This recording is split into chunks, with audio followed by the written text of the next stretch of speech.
എല്ലാവരും സമ്മതിച്ചു. വളരെ നല്ല ഒരാശയമാണത്, നമുക്കതനുസരിച്ച് പോവാം. എല്ലാവരും തയ്യാറായി. പ്രവാചകനും സന്തോഷമായി. വായുദേവൻ്റെ പുരോഹിതരും ഒക്കെ സമ്മതിച്ചു.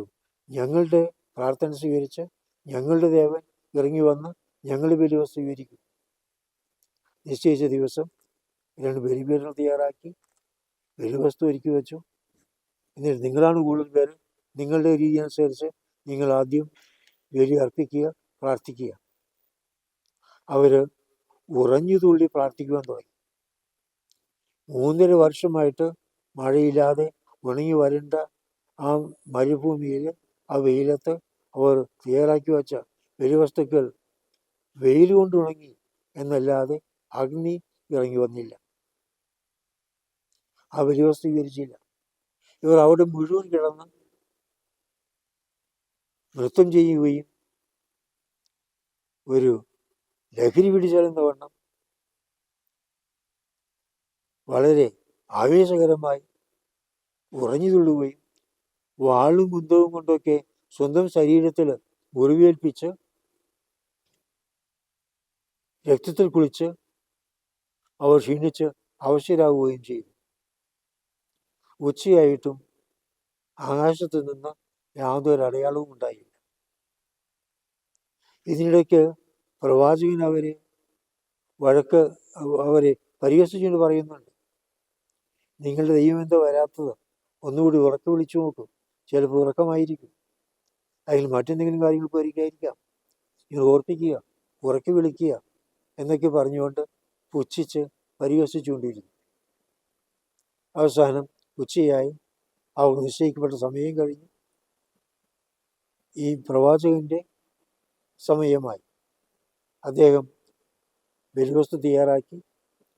എന്നിട്ട് പതിവിൽ വിപരീതമായിട്ട് ചെയ്തത്, സാധാരണ തീ കൊളുത്തി അവിടെ ദൈവത്തിൻ്റെ സാന്നിധ്യം പ്രകടിപ്പിക്കാനാണ് പറഞ്ഞതെങ്കിൽ ഇവിടെ അദ്ദേഹം ചെയ്യുന്നത് വെള്ളം കൊണ്ടുവന്ന് ഒഴിക്കുക. ആ ബലിവസ്തുവിന്മേലും പീഠത്തിന്മേലും അത് ചുറ്റുമുള്ള കിടങ്ങിലുമൊക്കെ വെള്ളമൊഴിച്ചു, വീണ്ടും വീണ്ടും ഒഴിച്ചു. എല്ലാം നനഞ്ഞു കുതിർന്നു. പരിസരമെല്ലാം വെള്ളം കൊണ്ട് ആ കിടങ്ങ് വെള്ളം കവിഞ്ഞൊഴുകി. എന്നിട്ടാണ് യേശയ്യാ പ്രവാചകൻ പ്രാർത്ഥിക്കാൻ തുടങ്ങിയത്. അങ്ങനെ പ്രാർത്ഥന അധികമൊന്നും പ്രാർത്ഥിച്ചില്ല. വലിയ ശരീരം കീറിമുറിക്കലും വ്രണപ്പെടുത്തലും രക്തച്ചൊരിച്ചിലും ഒന്നുമില്ലായിരുന്നു. വളരെ മനോഹരമായ ശാന്തമായ ഒരു പ്രാർത്ഥന. അങ്ങ് ദൈവമാണെന്ന് ഞാൻ അറിയണം, അങ്ങ് ബലിവസ്തു സ്വീകരിക്കണം എന്നൊക്കെയുള്ള വളരെ ഹൃദയസ്പർശിയായ, അധികം വചാടോപങ്ങളില്ലാത്ത ഒരു പ്രാർത്ഥനയായിരുന്നു പ്രവാചകൻ നടത്തിയത്. ആ പ്രാർത്ഥന സ്വീകരിക്കപ്പെട്ടു. ആകാശത്തു നിന്ന് അഗ്നി ഇറങ്ങി വന്നു. ആ അഗ്നി ബലിവസ്തുക്കളെ സ്വീകരിച്ചു. ആ ബലിവസ്തുക്കൾ സ്വീകരിച്ചു. ബലി അവിടെ ഒരുക്കി വെച്ചിരുന്ന വിറക് മുഴുവൻ തീർന്നു. വെള്ളം ചുറ്റും കെട്ടി നിന്നിരുന്ന വെള്ളം മുഴുവൻ വറ്റി ഉണങ്ങി. അങ്ങനെ അതിശക്തമായ അസാധാരണ ശക്തിയുള്ള ഒരു അഗ്നിയുടെ സാന്നിധ്യം അവിടെ അവർ അനുഭവിക്കുകയും ചെയ്തു. ഇത്രയുമായപ്പോഴേക്കും ഞങ്ങളെല്ലാവരും പറഞ്ഞു, ദൈവം യഹോവ തന്നെയാണ് യഥാർത്ഥ ദൈവം. അവർ മുട്ടുകുത്തി ദൈവത്തെ ആരാധിച്ചു. പിന്നീട് കുറേ സംഭവങ്ങളൊക്കെ നമുക്കറിയാം. ബാലിന് പ്രവാചകന്മാരെയും പുരോഹിതരെയും എല്ലാം വേണ്ട പോലെ ശിക്ഷിച്ചു. അവരെ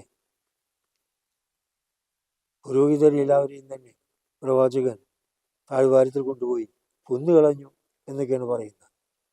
ഇതെല്ലാം കഴിഞ്ഞു വന്ന് ആഹാബ് രാജാവിനോട് പറഞ്ഞു, വലിയ മഴ, ഇവിടെ ഇരമ്പൽ വരുന്നുണ്ട്, പോയിക്കൊള്ളുക, പോയി ഭക്ഷണം കഴിക്കുക. ഒന്ന് ഓർത്തു നോക്കണം, 3.5 വർഷത്തോളമായി മഴയില്ലാതെ ഉണങ്ങി വരണ്ട് കിടക്കുന്ന, സൂര്യൻ കത്തി ജ്വലിച്ച് നിൽക്കുന്ന ആകാശത്തേക്ക് നോക്കിയാണ് പറയുന്നത്, മഴ, ശക്തമായ മഴ വരുന്നു. എന്നിട്ട് പ്രവാചകൻ പ്രാർത്ഥിക്കുന്നതിന് വേണ്ടി ആ കർമ്മല മലയുടെ ഉച്ചയിലേക്ക് പോയി. എന്നിട്ട് ഒരു ശുശ്രൂഷകനുണ്ടായിരുന്നു. അയാൾ പറഞ്ഞയച്ചു, നീ ചെന്ന് സമുദ്രത്തിൽ ചെന്ന് നോക്കുക, എന്തെങ്കിലും അടയാളം കാണുന്നുണ്ടോ എന്ന്. തിരിച്ചു വന്ന് പറഞ്ഞു, ഒന്നും കാണുന്നില്ല. വീണ്ടും പറഞ്ഞയച്ചു. അങ്ങനെ 6 പ്രാവശ്യവും കഴിഞ്ഞു. 6-ാം പ്രാവശ്യം തിരിച്ചു വന്നു, പ്രത്യേകിച്ചൊന്നും കാണുന്നില്ല.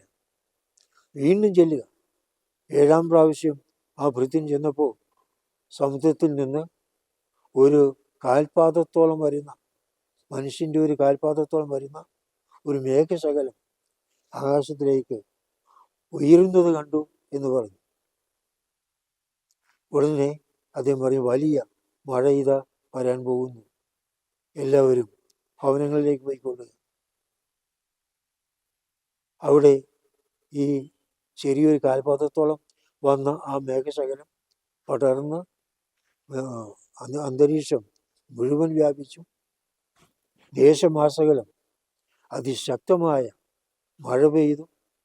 അന്നോളം ഉണ്ടായിരുന്ന ഉണക്ക്, വരൾച്ച, അതിൻ്റെ തീക്ഷ്ണതയെല്ലാം പാടെ മാറി നല്ല കുളിർമയൊഴുന്ന മഴ കിട്ടി. എല്ലാവരും സന്തോഷിച്ചു. ഇവിടെ ഈ ഒരു സംഭവത്തിൽ കാണുന്ന വളരെ പ്രത്യേകമായ ഒരു കാര്യമുണ്ട്. ഇവർ വിളിച്ച് പ്രത്യേകം പറയുന്നൊരു കാര്യം ഇതാണ്. ആ മേഘശകലത്തിൽ മാതാവിനെ ദർശിക്കുവാൻ ഈ പ്രവാചകന് കഴിഞ്ഞു. മാതാവിൻ്റെ സാന്നിധ്യത്തെയാണ് കടലിൽ നിന്ന് ഉയർന്നു വന്ന ആ മേഘശകലം തെളിയിച്ചത്. ഉപ്പ് കലർന്ന ഉപ്പുരസമുള്ള വെള്ളത്തിൽ നിന്ന് ഉയർന്നതാണെങ്കിലും ആ മേഘശകലം ആകാശത്ത് പടർന്ന് ആ നാട് മുഴുവനും ശുദ്ധജലം വർഷിക്കുന്നു.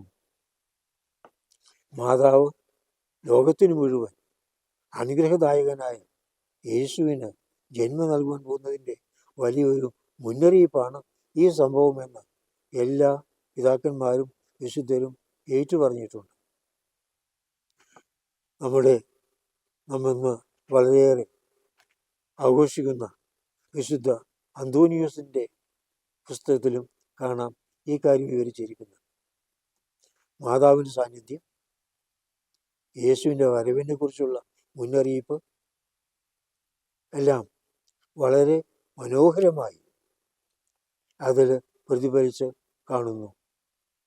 പിന്നീട് ഈ പ്രവാചകൻ ആരായിരുന്നുവെന്ന് അന്നത്തെ ജനം അല്പം പോലും മനസ്സിലാക്കിയിരുന്നില്ല. പിന്നീട് നമ്മൾ കാണുന്നത് ഈ പ്രവാചകൻ, ഈ ഏലിയ പ്രവാചകൻ കർത്താവിൻ്റെ ജനനത്തിന് മുന്നോടിയായി വരാനിരുന്ന സ്നാപയോഹന്നാൻ്റെ അരൂപിയായിരുന്നു.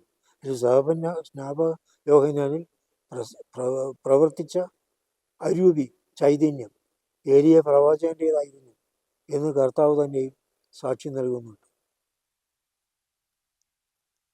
അതുപോലെ തന്നെ ജീവിതാവസാനം പ്രവാചകൻ സ്വർഗത്തിലേക്ക് എടുക്കപ്പെടുകയാണ്. മറ്റു മനുഷ്യരെ പോലെയല്ല, ഒരു ആഗ്നേയരഥത്തിൽ സ്വർഗത്തിലേക്ക് എടുക്കപ്പെടുന്നു. വീണ്ടും ഈ പ്രവാചകൻ്റെ മറ്റൊരു വലിയ അടയാളം, കർത്താവ് താബോർ മലയിൽ വെച്ച് തിരുവാദ്യം പ്രാപിച്ചപ്പോൾ, ഈ കർമ്മലൈ മലയിൽ നിന്നാൽ അകലെയായി കാണാവുന്ന ഒരു മലയാണ് താബോർ മല. അവിടെ കർത്താവ് ചെന്ന് രൂപാന്തരം പ്രാപിക്കുന്നു എന്ന് നമ്മൾ വായിക്കുന്നുണ്ട്. ഈ രൂപാന്തരം പ്രാപിച്ചപ്പോൾ 2 പേര് കൂടെയുണ്ടായിരുന്നു. അത് ഈ പ്രവാചകനും മോശയുമായിരുന്നു. ഏലിയായും മോശയും അവിടെ പ്രത്യക്ഷപ്പെട്ടു. അപ്പം ഇങ്ങനെ വളരെ പ്രത്യേകമായ പ്രത്യേകമായൊരു സാന്നിധ്യം, ഒരു പ്രത്യേകമായൊരു ശക്തി, ദൈവത്തിൻ്റെ പ്രത്യേകമായ കരം ഈ പ്രവാചകൻ്റെ മേൽ ഉണ്ടായിരുന്നുവെന്ന് നമുക്ക് കാണുവാൻ സാധിക്കുന്നു. പ്രിയപ്പെട്ടവരെ, ഇത്രയും പ്രവാചകനെക്കുറിച്ച് പറയുവാൻ ഒരു കാരണം, ഈ പ്രവാചകൻ്റെ മക്കളായിരുന്നു കർമ്മിലത്തെ സന്യാസികൾ. ഈ സന്യാസികളിൽ ഒരാളായിട്ടാണ് സൈമൺ സ്റ്റോക്ക് പ്രാർത്ഥിക്കുന്നത്. ഈ സന്യാസിക്കാണ്, സൈമൺ സ്റ്റോക്കിനാണ് ഈ ഉത്തരീയം വെന്തീഞ്ഞ മാതാവ് നൽകുന്നത്. ഈ വെന്തീഞ്ഞ ധരിച്ചുകൊണ്ട് നമ്മൾ ജീവിക്കുമ്പോൾ യേശയ്യ പ്രവാചകൻ്റെ ചൈതന്യം, അരൂപി നമുക്ക് പൈതൃകമായി നമ്മുടെ മേൽ വർഷിക്കപ്പെടുന്നതിൻ്റെ ഒരു വലിയ സൂചനയാണ് നമ്മൾ ധരിക്കുന്ന ഈ ഉത്തരീയം. പ്രിയപ്പെട്ട ഈ ഒരു ബോധ്യത്തോടുകൂടെ നമ്മൾ ഉത്തരീയത്തെ വെന്തിഞ്ഞ് കാണുന്നുവെങ്കിൽ നമുക്ക് എന്തുമാത്രം വലിയ സന്തോഷം അനുഭവിക്കുന്നതിന് സാധിക്കും, എന്തുമാത്രം വലിയ ചൈതന്യത്തോടുകൂടെ ഈ ഉത്തരീയം സ്വീകരിക്കുവാൻ സാധിക്കും. എത്ര വലിയ ഭക്തിയായിരിക്കും ഉത്തരീയത്തെ നമുക്കുണ്ടായിരിക്കുക. നമ്മൾ ഒന്നോർക്ക് ഏലിയ പ്രവാചകൻ പറഞ്ഞത്, ഏലിയ നീ ഇവിടെ എന്തു ചെയ്യുന്നു എന്ന് ചോദിച്ചപ്പോൾ ഏലിയ പ്രവാചകൻ പറഞ്ഞത്, സൈന്യങ്ങളുടെ കർത്താവായ ദൈവത്തിൻ്റെ മഹത്വത്തിന് വേണ്ടിയുള്ള തീക്ഷ്ണതയാൽ ഞാനിവിടെ ജ്വലിക്കുകയാണ്.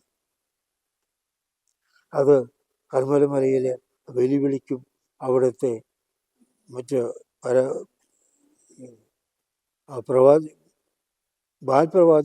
ബാൽദേവിൻ്റെ പ്രവാചകന്മാരെ തോൽപ്പിക്കുകയൊക്കെ ചെയ്തതിന് ശേഷം യെസബേൽ രാജ്ഞി ഏലിയായെ കൊല്ലുവാൻ ശ്രമിക്കുന്നത് കണ്ടപ്പോൾ അവിടുന്ന് പലായനം ചെയ്തു, ഒരു ഗുഹയെ മുഖത്തി എന്നിരുന്നു. അവിടെ വെച്ചാണ് ചോദിക്കുന്നത്, നീ ഇവിടെ എന്ത് ചെയ്യുന്നു? എത്രയൊക്കെ ചെയ്ത പ്രവാചകൻ വീണ്ടും പറഞ്ഞതും, സൈന്യങ്ങളുടെ ദൈവമായ കർത്താവിൻ്റെ മഹത്വത്തെ പ്രതിയുള്ള തീക്ഷ്ണതയാൽ ഞാൻ ജ്വലിക്കുകയാണ്.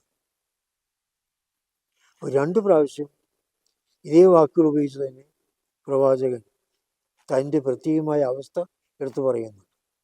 പ്രിയപ്പെട്ടവരെ, കർമ്മല സഭയിലെ അംഗങ്ങളെന്ന നിലയിൽ ആത്മായ കർമ്മിത്തരായാലും സന്യസ്തരായ കർമ്മിത്തരായാലും നാം എല്ലാവരും ഏലിയ പ്രവാചകൻ്റെ ഈ ധൈര്യം, ഈ ചൈതന്യം ഉൾക്കൊള്ളുന്നവരാണ്. അതിൻ്റെ ഒരു പ്രതീകമായിട്ടാണ് ഈ കർമ്മലുത്തരീയം നമുക്ക് നൽകിയിരിക്കുന്നത്. ഈ കർമ്മലുത്തരീയം ധരിച്ചുകൊണ്ട് ഏലിയ പ്രവാചകൻ്റെ ചൈതന്യത്തോടുകൂടെ, അഗ്നിസ്ഫരിക്കുന്ന കണ്ണുകളോടുകൂടെ നിർഭയം നട്ടിൽ നിവർത്തി തിന്മയുടെ മുമ്പിൽ ഒരിക്കലും തലകുനിക്കാത്ത ധീരരായ രക്തസാക്ഷികളായി, പടയാളികളായി നമ്മൾ മുന്നേറേണ്ടിയിരിക്കുന്നു. മാതാവാണ് നമ്മുടെ സർവ്വസൈന്യാധിപ. ആ മാതാവിൻ്റെ കൊടിക്കീഴിൽ നമ്മൾ മാതാവ് നൽകിയ പടച്ചട്ടയാവുന്ന ഈ ഉത്തരീയവും ധരിച്ച് ഏലിയ പ്രവാചകൻ്റെ ചൈതന്യം സ്വീകരിച്ച് ദൈവമഹത്വത്തിന് വേണ്ടി പടുപൊരുത്തുന്ന സജീവ സൈന്യങ്ങളായി, സൈന്യവ്യൂഹമായി നമുക്ക് ഒരുമിച്ച് മുന്നേറാം. മാതാവ് നമ്മോടുകൂടിയുള്ള എളിയ പ്രവാചകൻ്റെ ചൈതന്യം നമ്മെ നയിക്കുകയും തെളിക്കുകയും ചെയ്യട്ടെ. പിതാവിൻ്റെയും പുത്രൻ്റെയും പരിശുദ്ധാത്മാവിൻ്റെയും നാമത്തിൽ.